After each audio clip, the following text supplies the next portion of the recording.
pupunta tayo ngayon ng Glorieta dahil ngayon ay Valentine's. Kasi guys, nakita ko yung presyo ng flowers. Halos parehas na dun sa presyo ng badminton racket na gusto ng girlfriend ko. Dito lang kasi sa Glorieta yung official Yonex na store na malapit sa amin. Weekend pa lang ngayon, naalala ko puno-puno ang parking ng Glorieta. Ito yung temporary entrance nila sa parking lot. Dati exit to eh.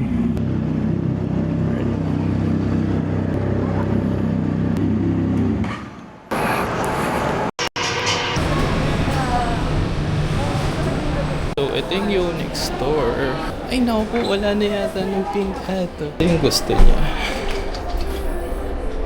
Magkano ba to? Meron pa ba kayong ganito? Meron pa, sir. Meron. Pwede yung stock. Sige, Avail. So, tapos, palagyan ako ng pink na X-Bolt 63. Free na, sir, yung service. Thank you. Tapos may kasama na rin yan, sir, na racket bag na thermal na po. So, yung racket, 4,695. Tapos yung string niya, X-Bolt 63, 750. Pero libre na yung pagpalagay ng string. Maingay pa rin sa parking. So, dito na lang sa bahay natin i-sound check.